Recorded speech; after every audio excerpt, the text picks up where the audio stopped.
விசாரணை சிறைவாசி திராவிடமணியின் மரணத்திற்கு திருச்சி காவல்துறையின் கொலைவெறி தாக்குதலே காரணம் என நாம் தமிழர் கட்சி ஒருங்கிணைப்பாளர் சீமான் அவர்கள் அறிக்கை ஒன்றை வெளியிட்டுள்ளார்.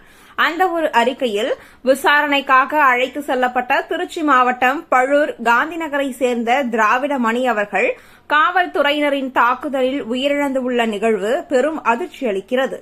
திருச்சி மாநகர் ஜீயபுரம் தனிப்படை காவல்துறையினர் கடந்த 26ஆம் தேதி திராவிடமணியை சந்தேகத்தின் பேரில் விசாரணைக்காக அழைத்து சென்று 27ஆம் தேதி வரை போக்குவரத்து காவல் நிலையத்தில் வைத்து விசாரித்துள்ளனர்.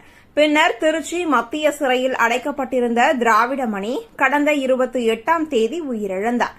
நல்ல உடல் நலத்துடன் இருந்த திராவிடமணி திருச்சி காவல்துறையினர் கடுமையாக தாக்கியதால் தான் உயிரிழந்துள்ளார் என்று அவரது குடும்பத்தினர் உடலை வாங்க மறுத்து நீதி விசாரணை கோரி போராடி வரும் நிலையில் திமுக அரசு இதுவரை எந்தவித நடவடிக்கையும் எடுக்காமல் காலம் கடத்துவது வன்மையான கண்டனத்திற்குரியது.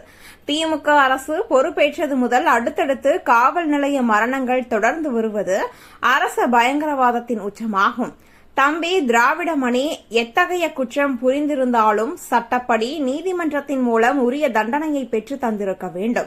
அதை விடுத்து விசாரணை என்ற பெயரில் காவல்துறையினரை அடித்துக் கொன்றிருப்பது கொடுங்கோன்மையாகும். தமிழ்நாட்டில் நடப்பது மக்களாட்சியா இல்லை மன்னராட்சியா? அமைச்சர் செந்தில் பாலாஜி மீதான அமலாக்கத்துறையின் அத்துமீறிய கைதிற்கு எதிராக கொதித்தெழுந்து அடக்குமுறையை எதிர்த்து சட்ட போராட்டம் நடத்திய திமுக அரசு தம்பி திராவிடமணியின் படுகொலைக்கு என்ன பதில் கூறப்போகிறது? அமைச்சருக்கு ஒரு நீதி, சாமானிய மக்களுக்கு வேறு நீதியா? தமிழ்நாடு காவல்துறை ஆணையர் அவர்கள் கைதிகளிடம் இரவு நேரத்தில் விசாரணை மேற்கொள்ளக்கூடாதென்று உத்தரவிட்ட பிறகும் விசாரணை மரணங்களை குறைக்க வேண்டும் என்று முதலமைச்சரே நேரடியாக அறிவுறுத்திய பிறகும் காவல் நிலைய மரணங்கள் தொடர்வது காவல்துறை முதலமைச்சரின் கட்டுப்பாட்டில் இல்லை என்பதையே உறுதிப்படுத்துகிறது.